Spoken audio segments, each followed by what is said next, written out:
you can use for burns, this would be the best one. You know, you just fillet it. I've lost count how many times we've had to cut a leaf of aloe. My wife in the sink, someone left the hot water on and she burned herself and had to wrap it around many times. Kids, the same thing. Our daughter had second-degree burns on her hand. We used aloe vera. It is very soothing, very healing. It's good for any GI conditions. I have a friend, she uses it as a hair gel. But you can use it for many different... I have a friend in Africa, she uses it for AIDS in a clinic over there. She's a nurse.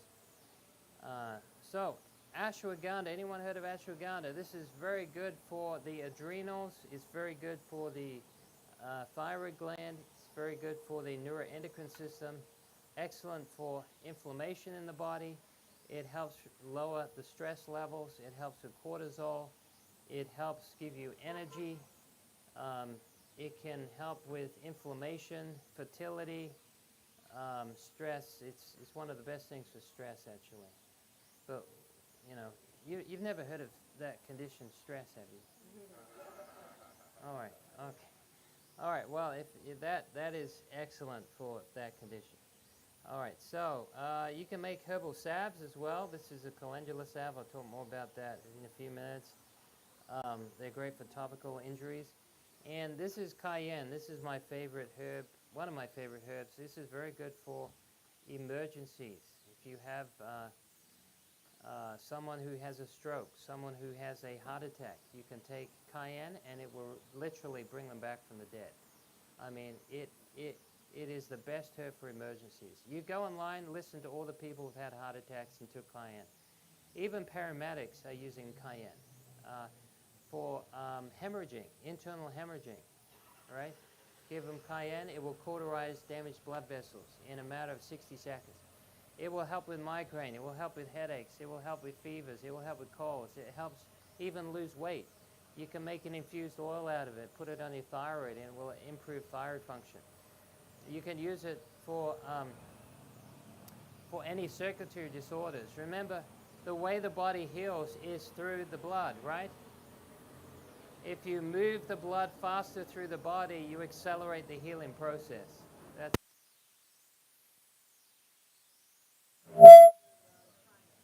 Sorry? You can, the best way, don't shove the powder in their mouth. That will asphyxiate them. This is not the way to do it. So, if you got the powder, you can put it in water, but the best way is getting it as an extract and shooting it under their tongue. That's the best way. All right. So that's what I would do. All right, Jamaican dogwood. This is the best painkiller I found. Jamaica, anyone from Jamaica? Okay, brother back there. So, did you know about this for pain? Yeah, you've been to my seminar, haven't you? Okay. All right. So I had a text one day from a wife of a friend of mine. He just had an accident with a circular saw. He was cutting a piece of wood with one hand, and it went back on him, went straight in his groin, and it severed his scrotum. Yeah, this is where all the men start crossing their legs. All right, so severed his scrotum. It was 1 millimeter away from severing his femoral artery. His wife came home, blood all over the place. There was tape all around the house, and he was rushed off to emergency. And so I got this news, and I thought, well, if it were me, I would want some serious painkillers, you know. So I sent him Jamaican dogwood in an extract in our pain formula. I also sent him some CBD oil, because I thought if one doesn't work, maybe the other will work. There's not one herb that works 100% of the time for 100% of people, but so far I say we have about 90% success rate with it. So anyway, we sent him that, and he wrote me back. He said, oh, I just want to thank you for that formula you sent. He said, I was able to get off all my painkillers. All the strongest painkillers they gave him didn't even touch it. And yet this really helped. You know, painkillers don't actually lessen pain. They increase your tolerance to pain. It's a completely different mechanism. So that means the longer you take it, the more you need of it. and you can never get enough of what you don't need. So you just keep taking more and more and more. And I learned this from a pain doctor. He said, if it is all possible, don't even start on pain meds, because it's a cycle. It's like a black hole, just sucks you down, and you have to take stronger and stronger pain meds to get the same effect. And then after a while, it kills your kidneys. It destroys your liver, and then you're left with a few months to live at best. So there's a lot of herbs, good herbs for pain. That's one of them. Lemon balm. Lemon balm is excellent. Anyone try lemon balm? It's very good for normalizing blood sugars. It's also good for viruses, especially herpes virus. It's also good for if you have hyperthyroidism. It can reduce thyroid function. It can also help with sleep. It's a herb that is a relaxant, so it can help you sleep. It's very good for the digestion. It's good for the immune system. It's also helpful for pain as well, so and brain function.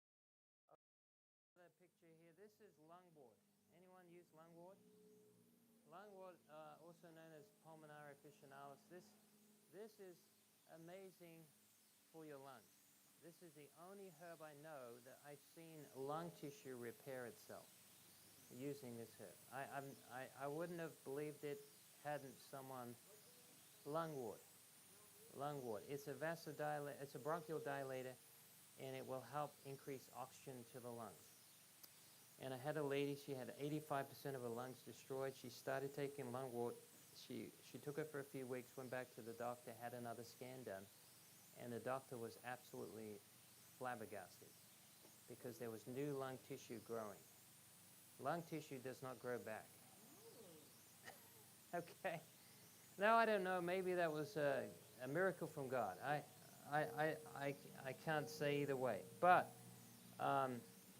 you know, this is the best herb I know. I've had people with COVID symptoms where they can't breathe. We give them lungwort and it helps them. Yes.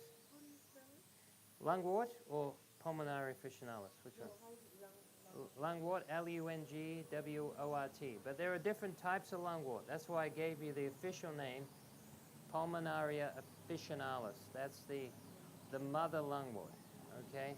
If you don't have lungwort, you can get mullein.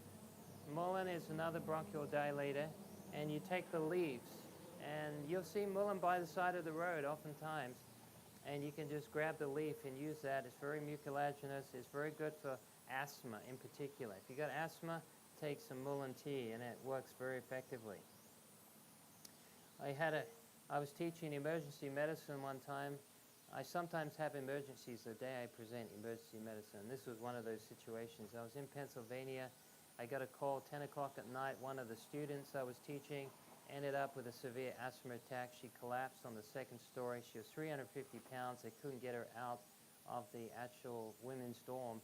So went over there. Her bronchial dilator was not working, and she was in a very serious panicky state.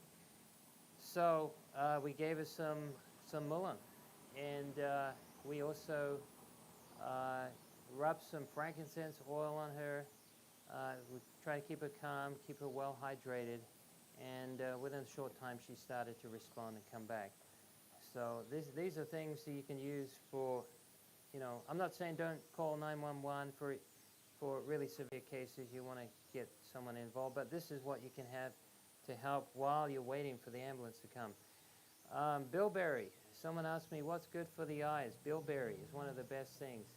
It helps with glaucoma. It helps with cataracts. It can help with even macular degeneration. And it's very high in vitamin A and vitamin C. It's got anthocyanidins in there. These are the pigments that color the berry. It's a very good source of dietary fiber. It's good for fighting with toxins. It's also very good for helping the capillary networks of the body, especially in the brain. It can stop leaky capillaries. It strengthens the capillary wall. It has an astringent effect on the capillaries. So it's very good for preventing strokes, and it's good for also sugar, Alzheimer's disease. You know, 1 in 7 people die from Alzheimer's disease in North America. You know, Alzheimer's was hardly even around 100 years ago. Why are we getting all these conditions? Why are we just tolerating all this sickness? Why have we got the most expense for healthcare, and yet we're one of the sickest nations in the world? Obviously, something we're not doing right. We need to get to the cause. If you don't get to the cause, the problem persists. And all drugs do is they put a Band-Aid and give the appearance that they're working, but they put in the problem somewhere else, and you're going to end up with drug dependency, going to the doctor year after year, getting worse and worse. And then finally, as you know, they say doctors bury their mistakes. And drugs are one of the biggest causes of disease in the world today. All right, so listen, it's a reproach on the medical system. We have the sickest nation in the world, and we have the most drugs in the world. If drugs fix disease, why do we have so much problem? The average American has 11 pills a day. 11 pills a day. I've seen people have so much medication, you can make breakfast cereal out of their medication. All right. I remember my grandfather, he would take these big pills, this big, 65 a day. 65 pills a day. I mean, how on earth can you recover from that? Just got worse and worse. Skull cap is another excellent one. It's a good nerve iron. It feeds the nerves. It helps relax. It's good for also seizures. Know anyone with seizures?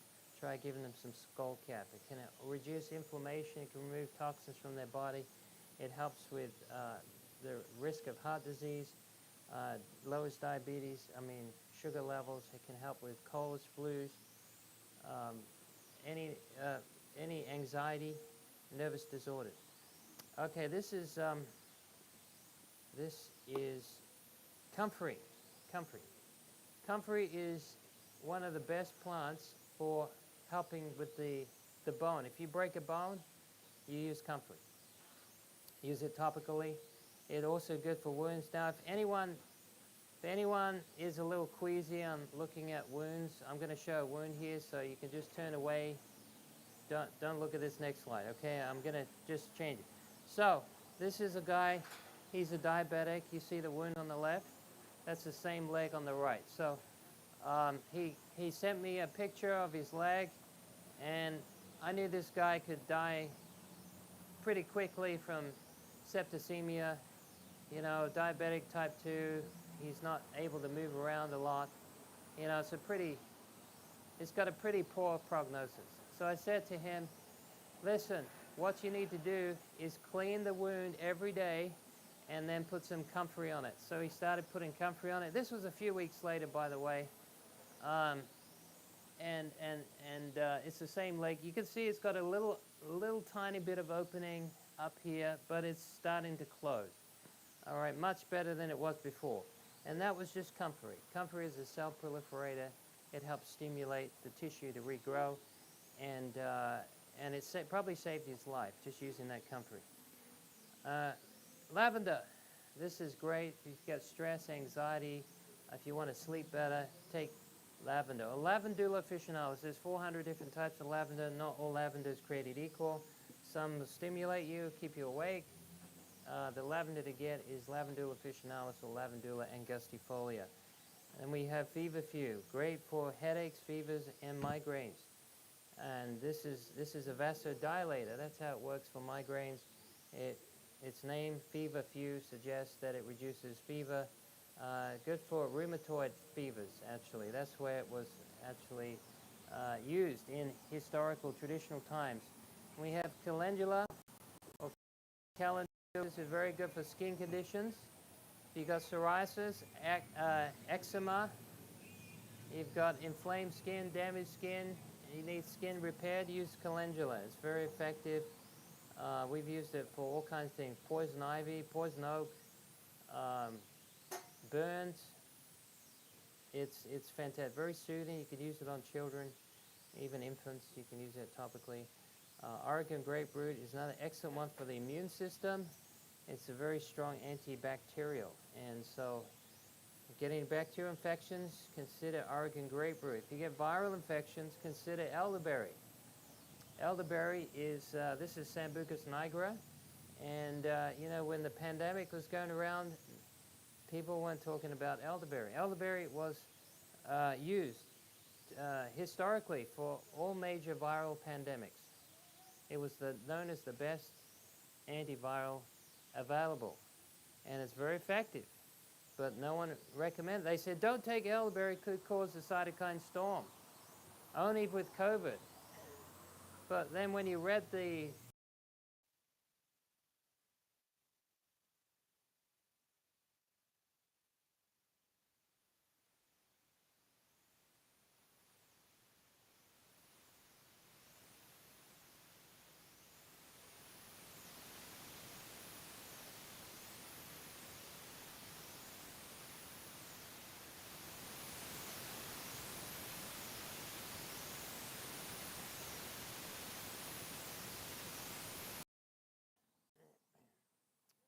they've lost all credibility in all areas, especially the general public.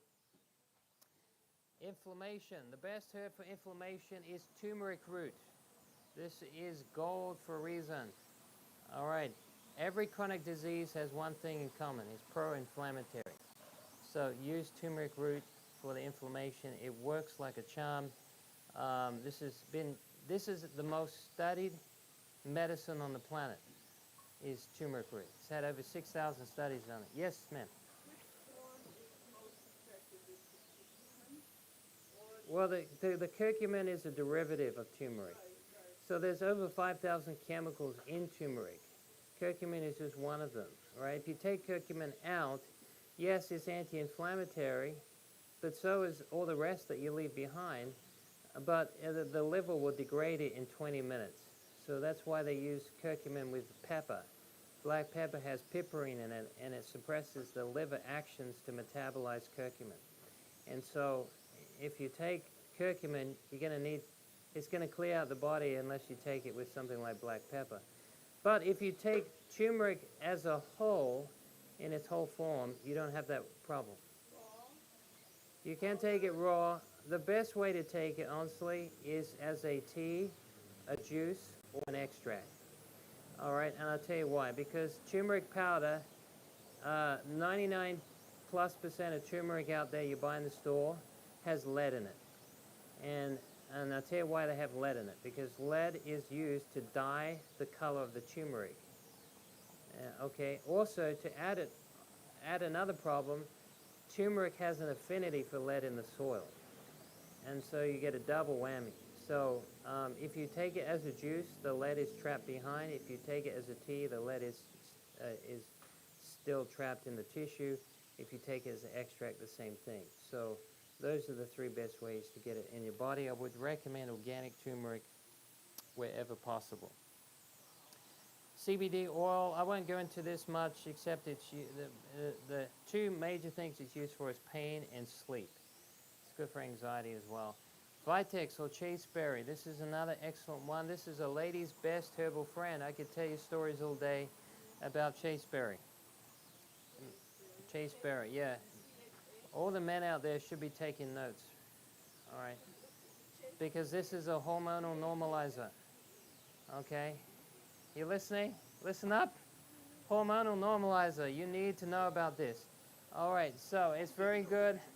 It's good for PMS. PMS is excellent. It's good for fertility. Very good for fertility. I often have text messages from mother-in-laws that text me.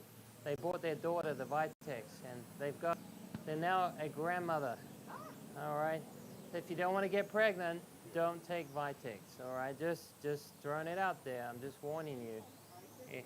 My wife, chasteberry, same thing. My wife had. We tried for several years to have children, couldn't have children, and she started taking this berry, Vitex or chasteberry. And within 2 weeks, she was pregnant. We had a son 9 months later, and then we thought, that's it. You know, we're getting old like Abraham. The clock is ticking down. Thankfully, there were no Hagars involved. And anyway, we thought, after seeing 3 years of selfishness in our son, we thought he needed a sibling, so we tried again. And she used the herb again, and within a week she was pregnant, and we had our second child. And now we use herbs to keep up with them and herbs to calm them down. So if you don't want to have any kiddos, don't take Vitex. But it's very good for amenorrhea, dysmenorrhea, fibroids, endometriosis, even PCOS. You can use Vitex for. Red clover. Where we are, we have sheep. Sheep that eat red clover, they ovulate twice a month. So it's also very good for fertility. It's also high in phytoestrogens. All right, so these estrogens protect you against cancer. Now, some estrogen promotes cancer, but phytoestrogens protect you against cancer. And they're also very good for men. It's good for the prostate. It's good for the blood. It thins the blood. It also it's good for the cardiovascular system. And the isoflavones, which are the antioxidants, phytochemicals in the red clover, they convert in the body to what we call brain-derived neurotrophic factors. Basically, this just means you have brain fertilizer. If you want brain fertilizer, take red clover. And it increases synaptic sprouting. It actually increases your dendrites and neurological connections in your brain. So it's very good. Echinacea. You want to fight colds? You want to fight flu? Take echinacea. Increases the killer T cells, increases their effectiveness, the number of them, and yeah, it works very quickly. So we use this with ginger and elderberry. Works great because ginger is the most common herb on the planet that's consumed. Did you know that? It's a diaphoretic herb, makes you sweat. It's good for digestion, good for nausea, but it's also very good for... It's actually got curcumin in. Ginger is part of the same family as turmeric, and it helps with inflammation, it helps with circulation. It's very good for colds, and you can use this to get rid of a cold quicker because it creates a sweat in action. And the way to get a virus out of your body is to sweat. That's how the body gets rid of it, sweating. All right, and for those who have prostate, which most men do have enlarged prostates over 40 years of age, no fun. You have urinary problems. You have to wear diapers. You can have sexual erection dysfunction. So this is great to help because the urethra goes through the prostate, and if the prostate is swollen, it affects urination. So if you have saw palmetto, it can lower the swelling. We've seen people up to 400 PSA come down to 2 using saw palmetto, pau d'arco, and red clover. Oat straw. All right, oat straw is one of my favorites. My wife had 5.5 years of insomnia, severe insomnia. She couldn't sleep past midnight every night for for over 5.5 years, until she started using oat straw. Oat straw is high in minerals, and it feeds the nerves, and this is really good for sleep. If you've had prolonged nervous exhaustion, it can make you sleep. Within 3 days, she was back to 8 hours sleep a night, and this was just using oat straw. And oat straw, it feeds the nerves, it helps relax. It may not put you to sleep faster, but it helps you to stay asleep longer and deeper, and it's more refreshing. It gives you energy. It's good for your adrenals, good for libido, it's good for the mind. It helps you to focus. It's very effective. Can't speak enough about oat straw. I could tell you stories all day about oat straw. Mental health. We're looking at ginkgo. I talked about this Friday night. Ginkgo biloba. Don't forget about that for memory, okay? Don't forget it. We have a memory formula, but the only problem is people forget to take it, so we have to give it to their family members. All right, but ginkgo is high in glycosides, and it accelerates oxygen to the frontal lobe. Milk thistle is another excellent one. This is great for liver function, and it is one of the few herbs that can actually be used for poisons against the liver. There are rare mushrooms you can take that can shoot your liver, and they inject milk thistle or the salimarin from the milk thistle into the bloodstream in an IV, and it will actually save your life. So if you've got liver damage, if you've been on a lot of drugs, think of milk thistle. Bitter melon. This is great for, we use this a lot for sugar levels that are too high. If you've got high, type 2 diabetes, bitter melon can actually improve insulin resistance. Fenugreek is another one. It has 4-hydroxy isoleucine, which stimulates the production of beta cells in your pancreas. And it also slows the transit time of sugar into the body. It's very mucilaginous, and it delays the sugar transit into the bloodstream, thereby reducing blood sugar levels after one eats. So this is very good for that. If women lack milk production, try some fenugreek. It's very good for that also. And it's helpful to increase the testosterone levels. Parasites. If you're around animals or you're handling manure, you've been to third world countries, you've got contaminated water, you may want to, or eating meat, you may want to think about getting something for parasites, because parasites are very common. They last in the GI tract up to several years, especially tapeworms from fish. They latch onto the side of your intestinal tract, and they can grow several meters long, and they can suck your nutrition out of your body, especially B vitamins. So you want to take some anti-parasitic herbs, and some of the things that you can take are papaya seeds. You can take wormwood. You can take actually you need to kill not only the adult but the larvae and the eggs. And so what we do is we use black walnut with wormwood, and then we use clove, and we use papaya seeds, and that will get rid of all the parasites at every stage of their life cycle. And all right, I've covered milk thistle. We got valerian, very good for sleep as well. Smells like dirty socks dipped in vinegar and garlic. It's not very good for you. I mean, it's not very nice smell, tasting. Yeah, it's not very good.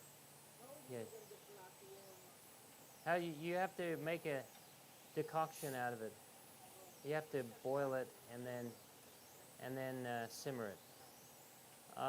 We just make an extract, so we cook it for 48 hours, then we put it under a press and crush it. And then ginseng. Ginseng is very good for energy. I need some right now. And this is very good for the adrenals. It mitigates cortisol level. Cortisol getting too high, it actually stops the breakdown of cortisol, so your liver's not continually making it. Or your adrenals, should I say, not continually make. And it's helpful for maintaining blood sugar levels through glucocorticoids. It's good for longevity. All right, it's good for mental function. If you want to get through a night, you're a nurse and you're trying to get through a night shift, take some ginseng. Don't take it at night, though, if you want to get good sleep. It will keep you awake. You got to take it in the morning. All right. Here's some good herbal resources. These are some books that I recommend. Medical Herbalism, that's more for the science buffs. Encyclopedia of Herbal Medicine, it goes over the plants and what chemicals are in there and how it works and doesn't work. And then you have Green Pharmacy, which is a simple layman's handbook that will tell you what herbs to use for what conditions. So these are some you can use. If you some of these books are used in our online herbal training. If you want to get serious about studying herbs, you want to learn more, we actually have an online course I put together, and come and see me and I can tell you more information about that. So, all right, I wanted to keep this short and sweet, so I'll have some Q&A time, but let's open up for a few questions. Any questions on what I've shared so far? Yes? Yeah, the herbs that you spoke about, most of them are grown in the U.S. or they are grown all over the world? Most are grown in the U.S. Yes, yes. In fact, if you know what you're doing, most of those you can grow in your backyard. Yeah. You lived in the Philippines. When you were in the Philippines, did these drugs, did you find them in the Philippines? These are not drugs. I mean, you know, Yeah. You have some commonalities, but you have many others over there that are different that we don't have. So it depends where you go. There are some herbs that are universal. Wherever you go, you'll find them. But then there are others that you won't find because of the climate, right? The climate varies. I mean, the climate changes the conditions that the herb can thrive in. All right, so when you have hotter climate, like you go to Florida, hotter weather down there, you see there's coconut trees. Why is there coconut trees in Florida? Because we sweat a lot. So you need to replace the electrolytes that you lose through sweat. So that's why you find God gave us food adapted to our climate. Same with herbs. So you don't have to go to some exotic place in Paraguay to find a herb for you. And many of these herbs have overlap. So if you can't get one, you can find some other herb that's native to where you live that can do a similar job. I'm asking this question because I'm planning to go back to my country, Which is where? Dominica. Okay, Dominica. Okay. Yes, there'll be some, but there'll be new ones. There's an app you can get on your smartphone called Seek, S-E-E-K, and it will identify the herb for you. You just put it up to the herb, and it will tell you what it is. Yes. So the mullein, you said that you can apply it to the skin for healing, and you said you can also use it for respiratory. Yeah, well, I didn't say that about the skin. You're probably mixing that with comfrey. But mullein, you could use to the skin, but it's mainly used for COPD conditions. So how would you use the mullein to treat it? Like, do you break it up? You make a tea out of it. Just Make a tea out of it. leaves. Yes, yeah, the leaves. Yeah, you pour boiling hot water over it. That swells, ruptures the cells, and that goes into the water. Yes, ma'am. Yes, that's right. Emphysema, sarcoidosis, bronchitis, asthma, yeah, all kinds of COPD conditions. So, lung wart, yes, yes. Oh, by the way, while I remember, we have some extracts over there. We don't have everything I showed you here, but we have a lot of these things. If you're interested, we will make them available to you. Do we have another talk after this? Oh, I'm the talk? Oh, okay. All right. Okay, I was told to finish at 11:30. I've got a 12-hour drive back home, so I'm going to take some ginseng before I leave. Yes, ma'am. How long does the extract last? Lasts about, if it's glycerin, it lasts about 2 to 3 years. If you're not going to take it for 2 or 3 years, you don't need to buy it in the first place. All right, well, thank you so much for listening. I will hang around a little bit longer if you need to. Oh, I can keep going? Okay, all right. Okay, we'll have a few more Q&A questions. There's no rush? Okay. Oh, I see. Okay. Herb is good for high cholesterol. Listen, let me tell you about cholesterol. You know where cholesterol comes from? Anything with a mother, a face, or a liver has cholesterol. Animal products, cholesterol. So if you don't have animal products and you have high cholesterol, the next one is stress, because the liver will produce an abundance of cholesterol to make stress hormones. All right? So that's how you get high cholesterol. But you avoid eating cholesterol and then reduce your stress levels, and 99% of the time you will normalize. Yes. Yes. I was told, I went to a health seminar, Uh-huh. and I was told that coconut oil increases the LDL cholesterol, and I have very high LDL. And he told Okay. me coconut oil, and I use a lot of coconut oil. Like I substitute, Uh-huh. instead of olive oil, I use coconut oil. Mhm. I wasn't aware. I thought coconut oil was very healthy. Do you cook it? Like, Cook in it? yeah, do you high temperatures I do with the not oil? fry, but Uh-huh. like when I make rice, I'll add a scoop. Mhm. When I do pastas, so it's not sticky, I Right. add coconut oil in my smoothies. I add Right. coconut. So for everything, I was doing in my beans, I would add coconut. And Uh-huh. he told me, he said that's your problem. He Well, said, "It's the coconut." well, coconut is 80% saturated fat, but it has medium chain fatty acids, like lauronic acid, and it,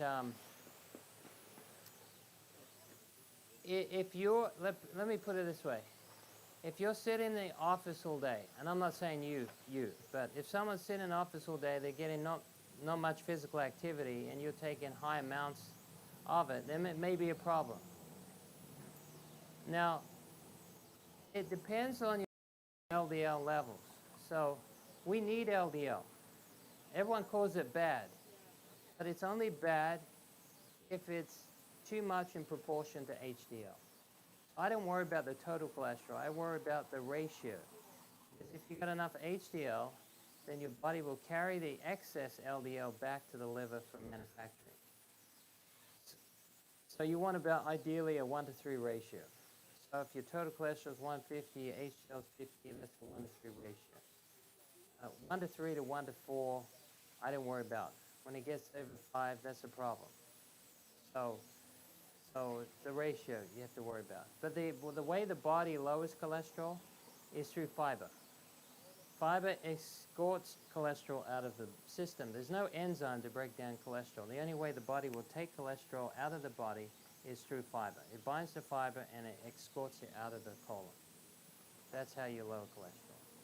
I have a question. Yes. Cholesterol. Yes. Is it necessary to do hair growth and stuff like that? Is it what? Necessary for hair growth? For cholesterol? Yes. Okay, so cholesterol is used for every cell membranes. It's used for hormones, and it's used for digestion. So if those hormones are affecting your hair, yes, it could.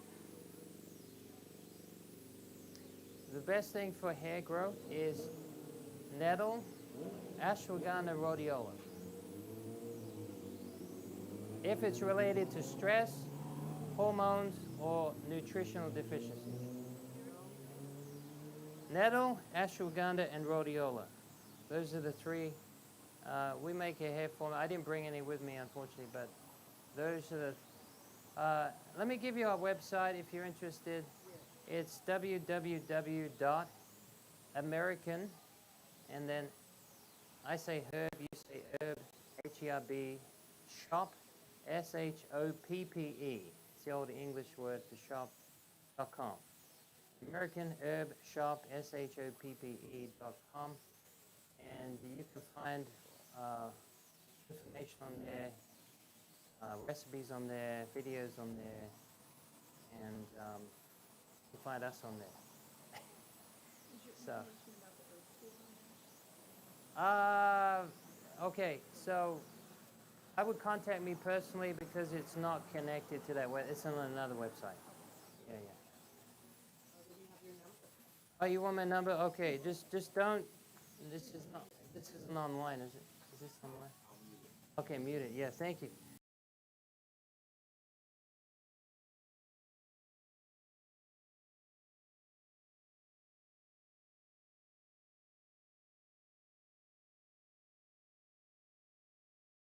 And it took me a week just to catch up with my phone.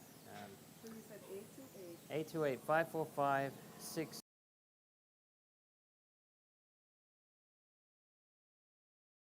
Right. And how long is this an online course? We have 2 online courses. We have a short online course for people that want to learn how to make products, how to do it in their home, how to make an extract, how to make a salve. And it gives you half theory, half practical. And it's like looking at a cooking school. I'm in the kitchen, you know, I got the herbs, you have the recipe come up, and you can follow me along, okay?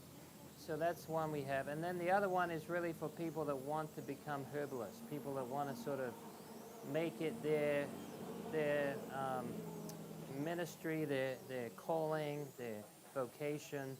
That's that's a course that we allow up to a year to complete, but you could do it in a few months. Yeah, and we cover like over 1,000 herbs. We go through videos. There's all kinds of things on there. Yeah. Yes, ma'am. I'm sorry? In Michigan, no, we closed it because we didn't get enough local support.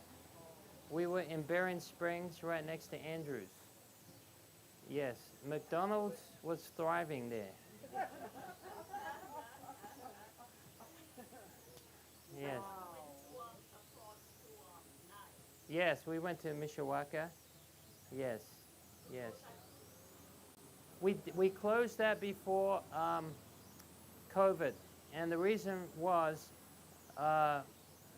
because we had to extend our lease, and we felt a strong impression we needed to close it, even though we were making good money with it. And it was just after that COVID came, and if we'd have kept it, we wouldn't have been able to operate. So it would have bankrupted us because we would have been. So we actually did everything online, and our business took off even more online. And then also on top of that, yes, that was part of the shop. Yes, so we went online, and it freed me up to be able to do seminars and workshops. In the last 2 years, we've trained 120 people to do what I'm doing. So it's been more of a blessing to do that, because when you have a store, it's like having a child. You got a ball and chain around your leg, and you just can't take all these opportunities. I wouldn't be here today. There's no way I'd be here today if I still had a store. Because people come and they want to talk to you. It's not like a McDonald's program. You can just have someone man the till. When I put someone in charge, my sales would drop 75% because people want to talk to you. They come in there with specific problems. You can't just grab something off the shelf without you have to educate people. People need education. Yes. Yes.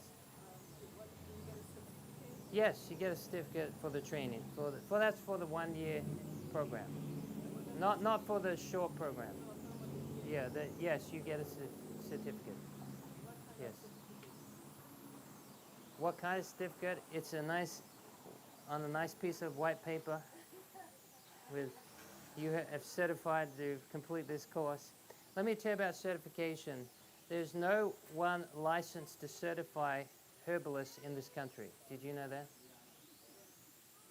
So it doesn't mean that people don't have a high degree of training. What it means is that the legal side of things, they basically try to regulate everything. And so as a herbalist, there's no one in license. Even doctors in the United States aren't licensed to prescribe herbs.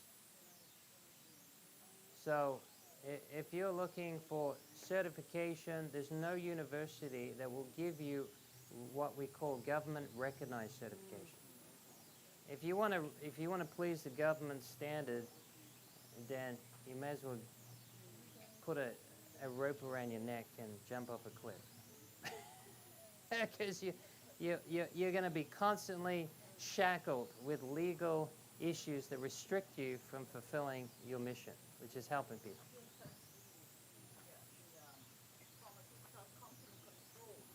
That's right. Yeah, Big Pharma controls Washington. They control the media. They control the world, basically. 20% of your dollars goes to healthcare.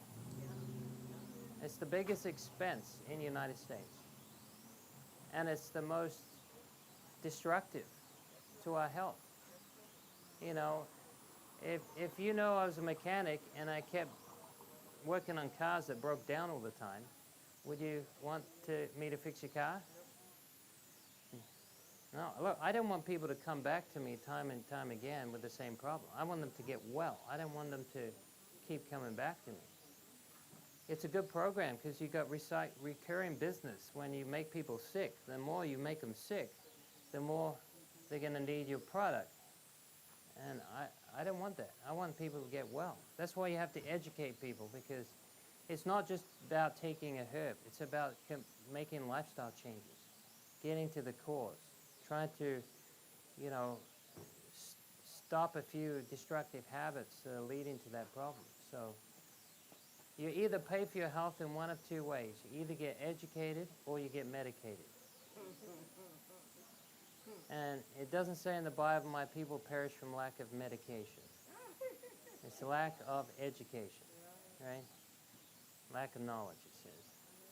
All right, so I'm going to wrap it up there, but I'll be hanging around for a few minutes. So if you need to talk to me, yeah, I'll be over there. So is there any announcements or anything? Anything I've forgotten? Is there any announcements you want to make? Just a short intermission as we transition. Okay, short intermission. We're having a short intermission. Okay. All right, so relax, hang around. Come and see us. We got a health fair going on in a few minutes. Just a question. I know you mentioned Yes. 3 books. Yes. And usually when I hear that that's right on the name, go to the store and there's like 20 Right. with the same names. Okay. Yes. Well, that's the name of the book. The author is, okay, you've got, let's see, Medical Herbalism. It's David Hoffman. David Hoffman. That one is Green Pharmacy Herbal Handbook. That's by James Duke. And the other one is Andrew Chevalier. You said Andrew Chevalier. this is Andrew. Andrew Chevalier. That's Encyclopedia of Herbal Medicine. Oh, this Yeah, one here? Encyclopedia. Oh, Yeah. okay. And who's the author again? Andrew Chevalier. Oh, the same author. Both of them have the same No, author? They agree. that's the, what's that one? Herbal Herbal Medicine. Handbook, yeah, that's James Duke. James Duke. James Duke. Yeah. I need that phone number, and maybe you might Yes. put a plug in for the health food store. Oh, yeah. Yes.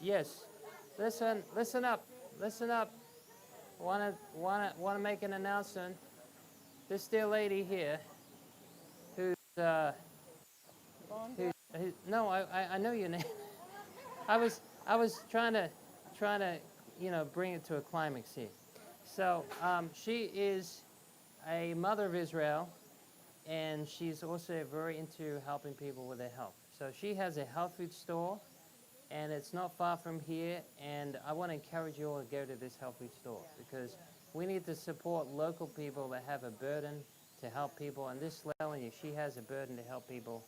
So can you share a few things about your health food store? Well, it's a health food market, so we have some of his extracts. No, Yes, right, that's extracts. right, extracts, yes. Extracts. Yeah. He's gonna put.